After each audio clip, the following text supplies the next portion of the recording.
Hello बच्चों, welcome back जिसके spoken. बच्चों, आज हम फिर से पढ़ेंगे class number 10 chapter number 4 chemistry. ठीक, कुछ कारण की वजह से वीडियो नहीं आ पाई थी। चलिए आज हम देखते हैं। इस वीडियो में सबसे पहले देखेंगे आबंध। क्या देखेंगे? आबंध।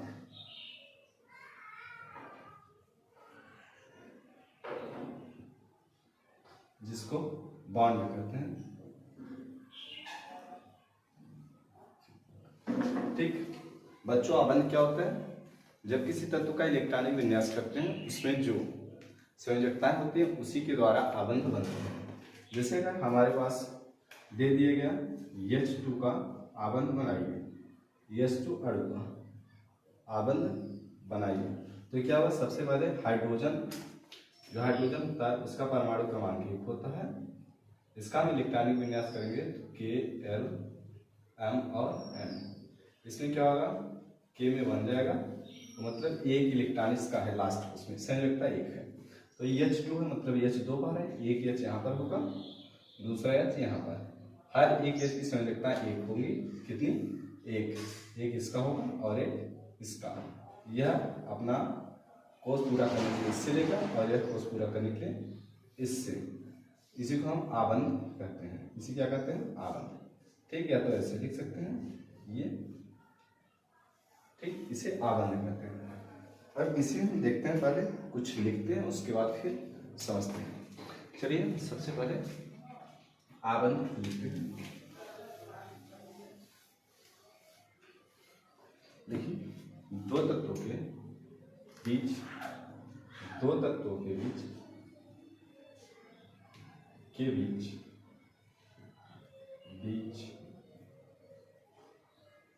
इलेक्ट्रॉन का साझा इलेक्ट्रॉन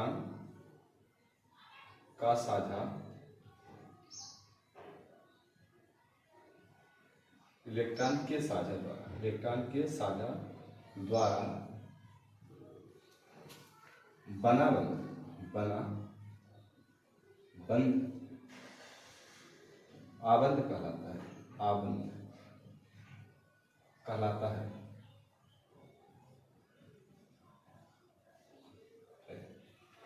बच्चों, इस बार ये बोर्ड एग्जाम में आने वाली है, तो इसे ध्यान दें, बहुत अच्छे से समझें, प्रयास करें बार बार समझने का। ये कह रहा है कि दो तत्वों या अणुओं के बीच इलेक्ट्रॉन के साझा द्वारा जो बंध बनता है, इलेक्ट्रॉन द्वारा जो इलेक्ट्रॉन आदान प्रदान किया जाता है, उसके द्वारा जो बंध बनता है उसे क्या कहते हैं? आबंध या बंध कहते हैं। क्या कहते हैं? आबंध या बंध कहते हैं। जिसे हमने हाइड्रोजन का समझ लिया। ठीक, हाइड्रोजन का ये हो गया। अभी दो तरह से हम इसको दर्शा रहे हैं क्योंकि आपको थोड़ा समझ में आ जाए। ठीक, अभी जैसे Cl2 अणु का अगर निकाला जाए तो क्या होगा? Cl, पहले Cl का इलेक्ट्रॉनिक विन्यास निकालेंगे। इलेक्ट्रॉनिक विन्यास का लास्ट क्वेश्चन संयोजकता 1 आती है। कितनी आती है? 1। जैसे Cl 2 8 7, संयोजकता 1 होगी, वो भी माइनस में। ठीक, तो क्या करेंगे? अभी इसका Cl2 मतलब Cl 2 बार है, एक Cl यहाँ पे, दूसरा Cl यहाँ पे। लास्ट कोष में 7 होते हैं, 1 2 3 4 5 6 7। इसका जो होता है 1 2 3 4 5 6 7। इसको अष्टक पूरा करने के लिए इधर से लेना पड़ेगा और इसको अपना अष्टक पूरा करने के लिए उसका इलेक्ट्रॉन लेगा।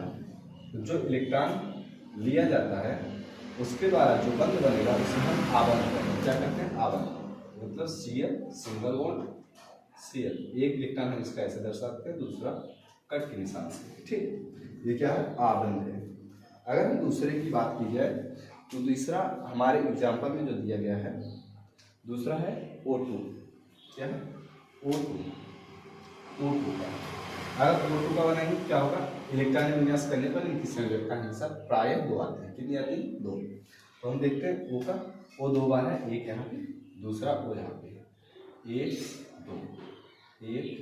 2 ये डबल बॉन्ड बनाएंगे। क्या करेंगे? Double bond. ठीक, मतलब इसके लास्ट उसमें 6 होते हैं, 2 इलेक्ट्रॉन चाहिए 8 पूरा करने के लिए, तो इसका 6 होता है, 2 इलेक्ट्रॉन इससे लिया, देखो 1 2 इसका 6 इलेक्ट्रॉन होता है, ठीक। इसका भी 6 इलेक्ट्रॉन होगा। हर एक ऑक्सीजन का 6 इलेक्ट्रॉन लास्ट क्वेश्चन होता है। इसको 8 पूरा करने के लिए 2 इलेक्ट्रॉन इधर से लेना पड़ेगा। यह 2 इलेक्ट्रॉन लेता है और ये 2 इलेक्ट्रॉन इधर से लेता है, तो इसे कहते हैं आबंध। इनके द्वारा 2 इलेक्ट्रॉन के आदान प्रदान द्वारा जो लाइनें बन रही हैं इसे हम आबंध कहते हैं। अच्छा, इसमें बच्चों एक खासी बात है कि इसमें एक सिग्मा होता है, एक पाई। इसको हम सिग्मा कह सकते हैं और इसको पाई। एक सिग्मा एक पाई क्या होता है, एक सिग्मा और एक पाई आबंध होता है, ठीक। और एक लास्ट देखते हैं N2 का। हमारे पास N2 ये भी अणु है। अब इसका चेक करते हैं। लास्ट क्वेश्चन इसके कितने आते हैं, लास्ट क्वेश्चन 5 इलेक्ट्रॉन आते हैं। कितने, 5। चेक करते हैं, 2 5 5 2 7, ठीक। 3 इलेक्ट्रिक इसकी संयोजकताएं होंगी, तो क्या होगा N और एक N यहाँ पे 3 संयोजकता होती है, 1 2 3। इसका 1 2 3, ये ट्रिपल बॉन्ड बना रही है। क्या कर रही है, ट्रिपल बॉन्ड, मतलब 3 इलेक्ट्रॉनों के आदान प्रदान द्वारा जो बंध बनाएगी उसे ट्रिपल बॉन्ड कहते हैं, ठीक। तो हम इसमें 1 सिग्मा होगा और 2 क्या होगा आपका पाई होगा। 2 क्या होगा पाई, 1 सिग्मा और 2 पाई। जल्दी से इसे नोट करें और आगे हम चलते हैं। इसके बाद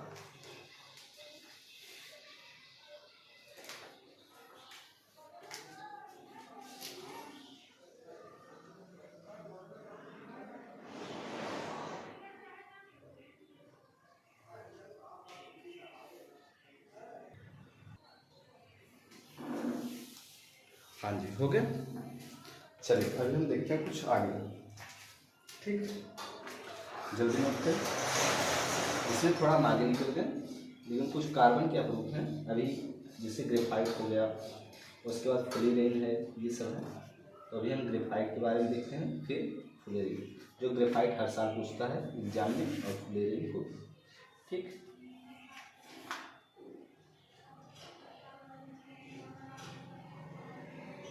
चलिए अभी हम देखते हैं अगला ग्रेफाइट, ठीक। कार्बन का दूसरा अप्रूव है ग्रेफाइट के बारे में। हम हीरा इसके पहले वाले वीडियो में देख लिए थे, ग्रेफाइट के बारे में देखते हैं, ठीक। बच्चों ये थोड़ा आगे चले गए तो लिख लीजिएगा, एडजस्ट कर लीजिएगा।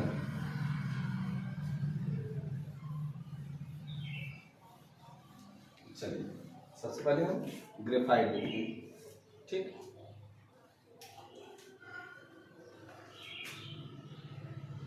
ग्रेफाइट,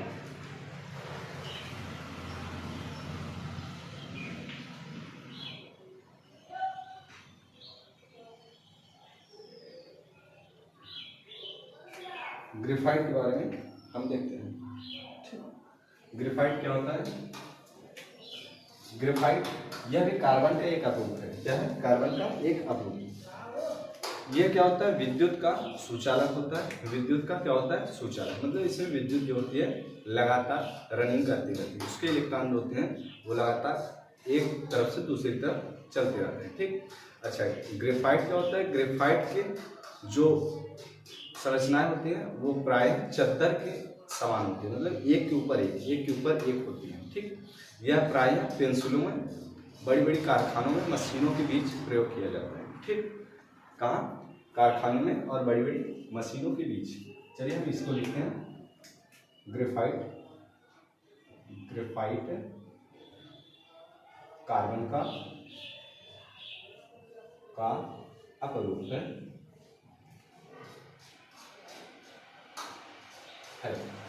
ठीक। कार्बन का अपरूप है जो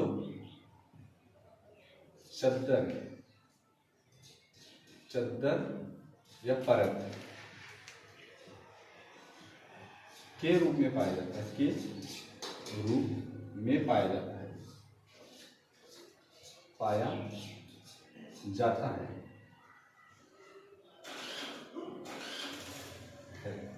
अच्छा, ये चद्दर के रूप में, परत के रूप में पाया जाता है, तथा यह चिकना होता है। कैसा होता है, चिकना, चिकना होता है, फिसलनदार होती है, फिसलनदार होती है, ठीक। जो ग्रेफाइट होता है वह चिकना भी होता है और फिसलनदार होता है। और इसमें क्या खासियत होती है, यह एक जटिल संरचना में होती है। क्या होती है? जटिल संरचना की तरह होती है। ठीक, अच्छा अब इसके उपयोग के बारे में पढ़ते हैं। उपयोग कैसी होती है इसकी? उपयोग पढ़ते हैं। उपयोग, उपयोग कहाँ कहाँ होता है? सबसे पहले पेंसिलों में होता है। पेंसिलों में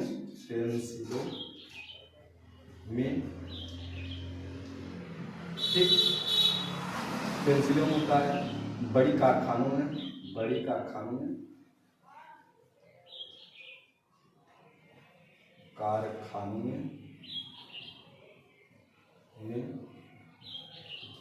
ठीक, और कहाँ होता है? कहीं कहीं सेलों में प्रयोग होता है। किसमें? सेल। ये 3 तरह से प्रयोग होता है। ठीक, पेंसिल में क्या होता है? पेंसिल में जो हम लोग पेंसिल तो देखे ही हैं, उसके जो अंदर एक राड लगी होती है, जिसको छीलने के बाद जो ब्लैक या ब्राउन सा निकलता है, उसे हम कहते हैं ग्रेफाइट। क्या कहते हैं? ग्रेफाइट। ठीक, इसमें इलेक्ट्रॉन आसानी से प्रवाहित होती है। दूसरा क्या है? कारखानों में पाया जाता है। कारखानों में जो बड़ी बड़ी मशीन होती है, उसमें ग्रेज व मोबिल न लगा करके अगर अधिक उसको रनिंग करनी है तो उसके लिए हम ग्रेफाइट का चूर्ण डालते हैं। क्या करते हैं? चूर्ण। ग्रेफाइट होती है उसकी चूर्ण उसमें डाला जाता है। ठीक, अगली होती है सेल की। शुष्क सेल जो होता है, ठीक, जो शुष्क सेल होता है उसके अंदर ग्रेफाइट का प्रयोग होता है। किसका? ग्रेफाइट का। ठीक, अच्छा इसकी संरचना की बात करते हैं। संरचना इसकी एक चद्दर की तरह होती है, मतलब इसकी संरचना इस तरह होती है कुछ। देखिए ध्यान से बच्चों, ये ध्यान से देखना, संरचना बहुत लोग नहीं बना पाते। ठीक, अच्छा पूछें सर ये आप बिंदी क्यों दे रहे हैं? जहां जहां बिंदी है ना वहां पे क्या है? कारण है। क्या है? कारण। ठीक, अभी यहां से स्टार्ट करते हैं। यहाँ पे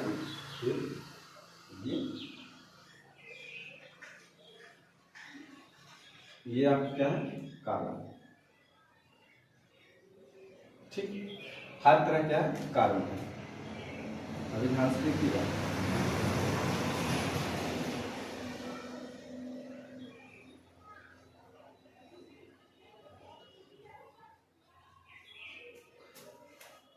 ये ग्रेफाइट की संरचना है। ठीक इसी प्रकार होती है ग्रेफाइट। ये देखिए, अरे इसको जितना बनाएंगे उतना बनता जाएगा। ठीक, ये चद्दर लो, मतलब इसके ऊपर एक है, इसके ऊपर एक, मतलब ये समझ लीजिए एक ग्रेफाइट है, इसकी चद्दर, अब इसी के ऊपर एक और है, मतलब ठीक इसी पे एक और हम बना देते हैं। ठीक, ऐसे, जिसको 3D कहते हैं। क्या कहते हैं? 3D। ठीक, यहाँ से थोड़ा ऐसे। ठीक, अब इसी के ऊपर एक और होगा, मतलब लगातार ऐसे एक के ऊपर एक, एक के ऊपर एक, एक के ऊपर एक। ठीक, जैसे हम पेंसिल जब छीलते हैं इसी कारण टूटती है। ठीक, हाँ इसको नोट कर लीजिए। अब इसके आगे हम चलते हैं, जल्दी नोट करें।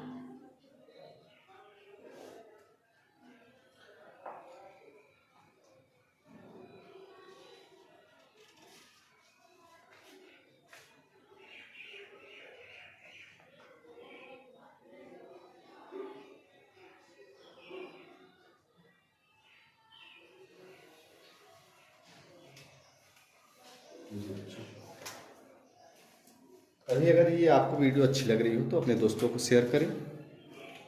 आप लोगों का बोर्ड एग्ज़ाम नज़दीक आ गया है। आप लोगों को पता ही होगा कि 24 फरवरी से स्टार्ट है, तो प्रयास करें अच्छा से अच्छा नंबर आए।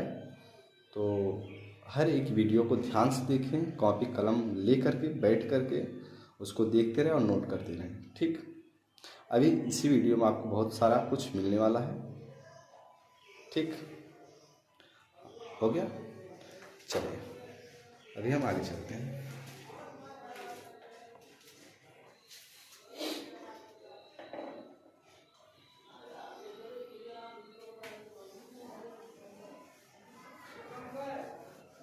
अच्छा इसकी संरचनाएं कैसी होती है? संरचनाएं हमेशा खष्टकोणीय होती है। कैसी होती है? खष्टकोणीय, मतलब जिसमें कितने कार्बन होंगे?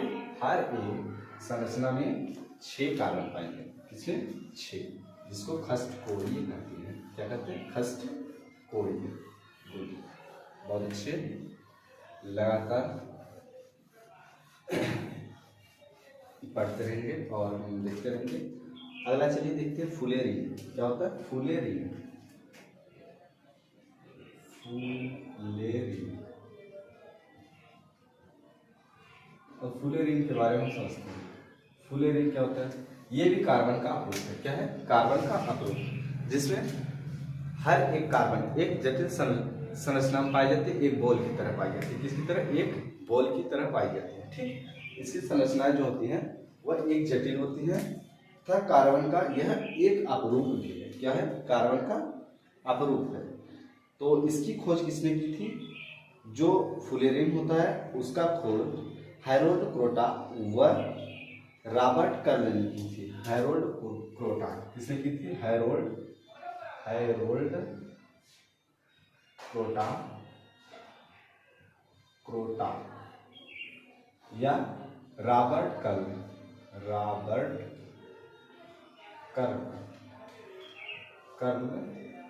ये दो वैज्ञानिक ऐसे हैं जिन्होंने फुलेरिन की खोज की थी 1985, मतलब 1985 में इन्होंने किया था। इन्होंने बताया इसकी संरचना होती है वह हमेशा एक बॉल के मतलब बॉल की तरह होती है। किसकी तरह? बॉल की तरह। तो हम लिख सकते हैं फुलेरिन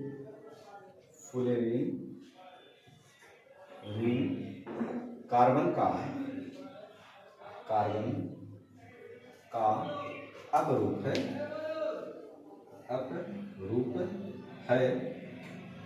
कार्बन में क्या है? अपरूप है तथा हर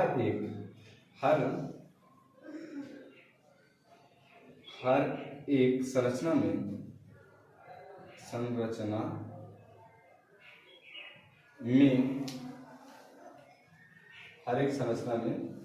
कितने कार्बन पाए जाते हैं? 60 कार्बन। कार्बन की संख्या 60 होती है। कितनी होती है? 60 कार्बन पाए जाते हैं। और इसकी जो संरचना होती है कैसी होती है? संरचना इसकी कैसी होती है? संरचना एक गेंद की तरह होती है। किसकी तरह? गेंद। इसकी जो संरचना होती है वो प्रायः गेंद की तरह होती है। किसकी तरह होती है? गेंद की तरह होती है।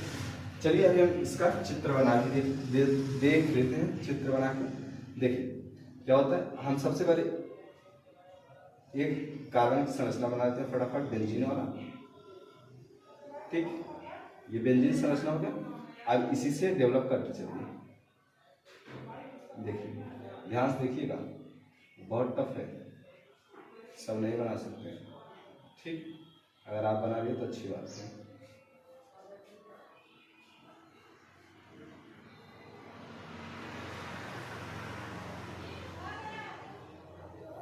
देखिए अब इसी में हम गोला बनाते हैं सीधा।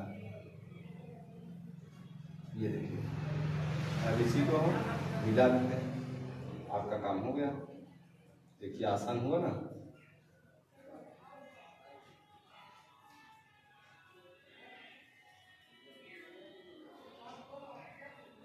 देखिए ये फुलेरिन की संरचना हो गई। किसकी?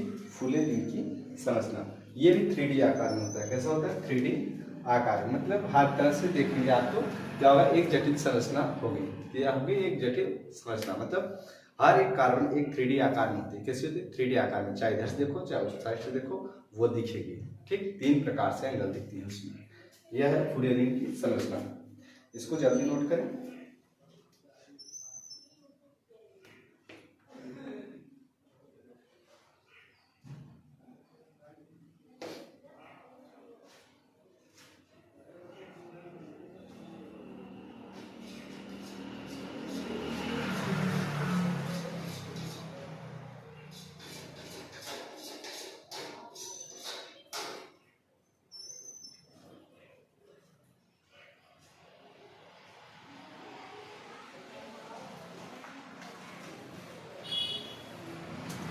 चलिए नोट हो गया। चलिए अगला हम देखते हैं हेडिंग। अगली हेडिंग आपकी है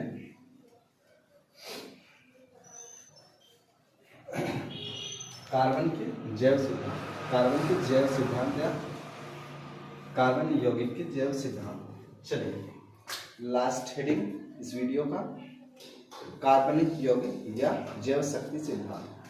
कार्बनिक यौगिक, कार्बनिक यौगिक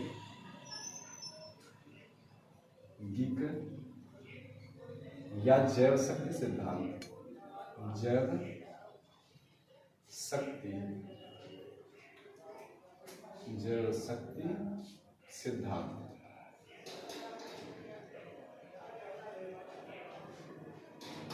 ये आपकी हेडिंग है, ठीक। Organic compounds, vital force theory. Organic compounds लिख लीजिए, organic compounds, organic compounds, organic compounds, vital force theory, vital force theory, ठीक। इंग्लिश में ये करते हैं। चलिए इस सिद्धांत को किसने दिया था? सर्वप्रथम हम इसमें देखते हैं कार्बनिक यौगिक किसे कहते हैं। ये कार्बनिक यौगिक, इसी के बारे में सबसे पहले कार्बनिक यौगिक अगर हम कर सकते हैं तो सीधा कहते हैं कार्बन, हाइड्रोजन व हाइड्रोजन के अलावा ऑक्सीजन, नाइट्रोजन, कार्बोनेट, इन सब के द्वारा जो यौगिक प्राप्त होता है उसे कहते हैं कार्बनिक यौगिक। क्या कहते हैं? कार्बनिक यौगिक। मतलब कार्बन हो गया, कार्बन के साथ में हाइड्रोजन होना चाहिए, उसके साथ में अगर ऑक्सीजन हो गया तो अच्छी बात है। ऑक्सीजन के अलावा नाइट्रोजन भी होना चाहिए, कार्बोनेट भी होना चाहिए। अगर ये सब हो गए तो कार्बनिक यौगिक कहलाएंगे। या तो सिंपल सा लिख सकते हैं कार्बन और हाइड्रोजन के। चलिए लिखिए कार्बन, कार्बन व हाइड्रोजन, व हाइड्रोजन, हाइड्रोजन, कार्बन और हाइड्रोजन तथा ऑक्सीजन, ऑक्सीजन, या लिख सकते हैं कार्बोनेट, कार्बोनेट के संयोग द्वारा, संयोग द्वारा जो यौगिक प्राप्त होता है,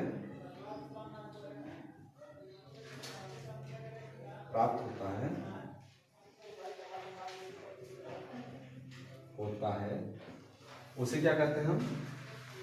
कार्बनिक यौगिक। उसे ऑर्गेनिक कंपाउंड्स कहते हैं।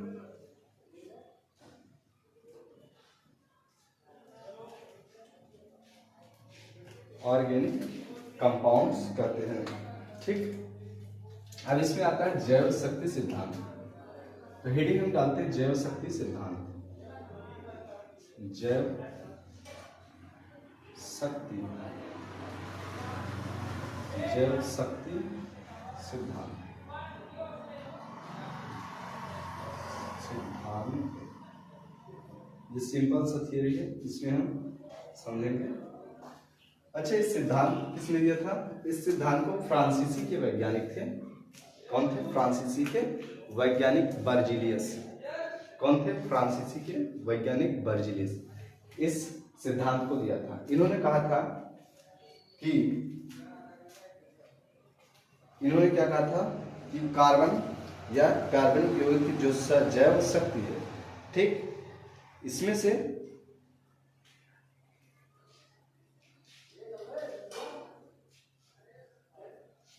हेलो, हाँ जी, सुना देगा? चलिए ठीक है। कह रहा है जैव शक्ति सिद्धांत किसने दिया था? फ्रांसीसी वैज्ञानिक, फ्रांसीसी वैज्ञानिक,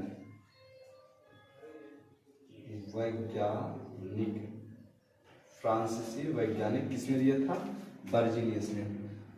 बर्जीलियस किसने दिया था? बर्जीलियस ने, ठीक।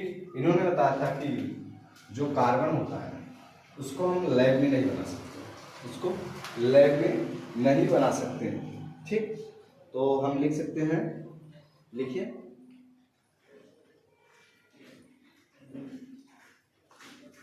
लिखिए सभी कार्बनिक यौगिक को, सभी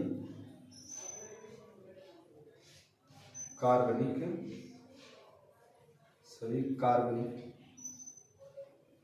यौगिक को लैब मतलब प्रयोगशाला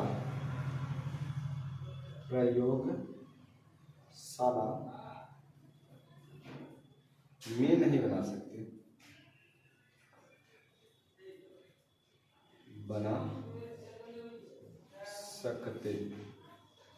ठीक।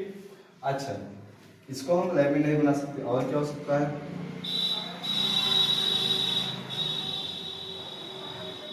और जो जैव शक्ति सिद्धांत कहता है यह जीव जंतु के दबने के द्वारा बन जाता है, वह पेड़ पौधों से बनता है, जीव जंतुओं के दबने के कारण बनता है, दबने के कारण, ठीक। और पेड़ पौधों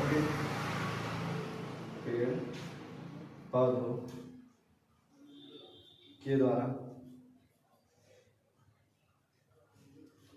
मतलब यह जो जैव शक्ति सिद्धांत है, यह बर्जीलियस ने बताया कि जो कार्बनिक यौगिक है यह पूरी तरह से लैब में हम तैयार नहीं कर सकते, यह प्रायः जीव जंतुओं द्वारा बनता है, मतलब जीव जंतु जो मर जाते हैं वो जमीन में दबने के कारण उससे बन जाता है, जैसे कई प्रकार के पेट्रोलियम बनते हैं, ठीक, यूरियाज बनते हैं, अनेकों प्रकार के केमिकल्स बनते हैं, तथा पेड़ पौधों के दबने के कारण पेड़ पौधों से जैसे पेट्रोलियम में क्या क्या आता है, डीजल, पेट्रोल, कोयले, ये सब बन जाते हैं।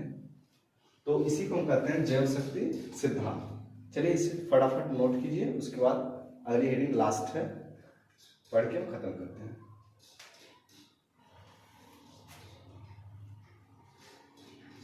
अच्छा, इसकी अंत किसने की थी? जैव शक्ति सिद्धांत की अंत जर्मन के वैज्ञानिक थे फ्रेडरिक वोलर ने। किसने? Frederick Wohler. चलिए पहले इतना नोट कर लीजिए, उसके बाद फिर देखते हैं।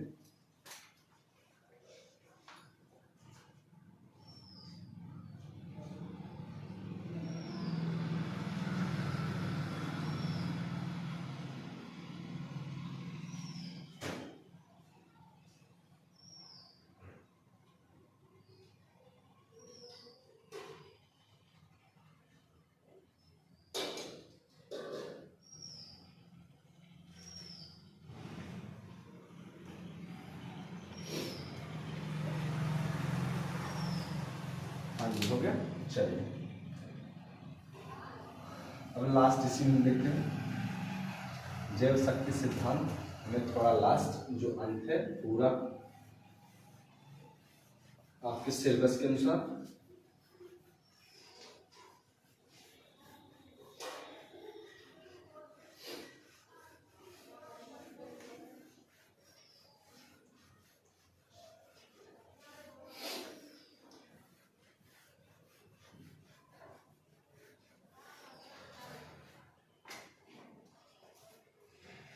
चलिए सिद्धांत, जैव शक्ति सिद्धांत का अंत जो है जैव शक्ति सिद्धांत।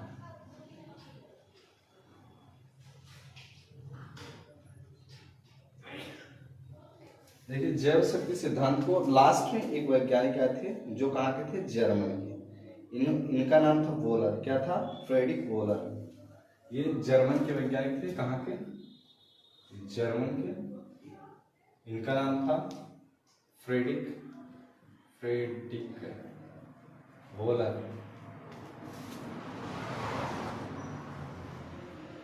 क्या था? Frederick Wohler. इन्होंने सन 1828 ईस्वी में, कब? सन 1828 ईस्वी में, सन 1828 ईस्वी में। अब ध्यान समझिए, ये जर्मन के वैज्ञानिक फ्रेडरिक वोलर ने लास्ट में आया, इन्होंने बताया कि जो जैव शक्ति सिद्धांत है इसमें प्रयोगशाला में अमोनियम साइनाइड को प्रयोगशाला में इसको अमोनियम साइनाइड को पोटेशियम साइनेट किसके साथ, पोटेशियम साइनेट के साथ रिएक्शन कराने पर जो प्राप्त होता है उसे हम गर्म अगर करें, क्या करें, अमोनियम साइनाइड को अगर हम गर्म कर दें, ठीक, तो हमें यूरिया प्राप्त होता है। क्या होता है, यूरिया प्राप्त हो जाता है। मतलब इन्होंने बताया कि अमोनियम साइनाइड को प्रयोगशाला में अगर हम गर्म करेंगे तो क्या बनता है, यूरिया हमें प्राप्त होता है। ठीक, तो चलिए सबसे पहले हम अमोनियम साइनाइड का सूत्र लिखते हैं, NH4 का ट्वाइस SO4। देखिए अमोनियम सल्फेट और पोटेशियम साइनाइड। अमोनियम सल्फेट पर लिखते हैं NH4 NH4 का ट्वाइस SO4 प्लस में कह रहा है कि पोटेशियम साइनाइड KCl, ठीक, KCnO पोटेशियम साइनाइड को हम जब क्या करेंगे, गर्म करेंगे तो हमें अमोनियम सल्फेट प्राप्त होता है। अमोनियम सल्फेट या अमोनियम साइनाइड। चलिए अभी हम चेक करते हैं, ये इससे रिएक्शन करेगा, क्या बनेगा, NH4 NH4 CnO, क्या बन रहा है, NH4 CnO, और उसके बाद एक पोटेशियम सल्फेट बन रहा है। क्या बन रहा है, पोटेशियम सल्फेट। देखिए ये इससे रिएक्शन करेगा तो बनाएगा potassium sulphate plus K2SO4 K2SO4। ठीक, अभी NH ये दो बार है तो हम 2 लिख सकते हैं। ठीक, ये बनाया अमोनियम साइनाइड व पोटेशियम सल्फेट। अब लास्ट में कह रहा है कि पोटेशियम सल्फेट को अमोनियम सल्फेट को प्रयोगशाला में जब गर्म किया जाता है तो यूरिया बनता है। क्या बनता है, यूरिया। ठीक, चलिए अभी चेक करते हैं। यहाँ से पहले इसको हम गर्म कर देते हैं। ठीक, अब इसको उठाइए, लाइए इधर प्रयोगशाला में, NH4CnO। ठीक, प्रयोगशाला में इसको हम गर्म करते हैं। ये 2 था तो बना NH2 NH2 NH2, क्या बन रहा है, NH2 NH2 CONH2 CONH2 CONH2। ये यूरिया है। क्या है, यूरिया। ठीक, यह क्या है, अमोनियम सल्फेट। क्या है, अमोनियम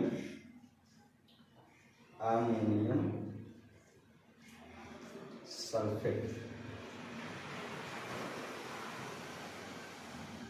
यह क्या है, potassium cyanide. Potassium cyanide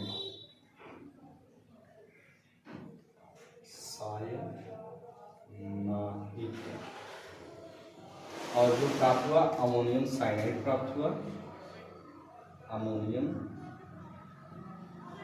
cyanide. और क्या प्राप्त हुआ, और पोटेशियम सीएम सल्फेट। ठीक, पोटेशियम सल्फेट।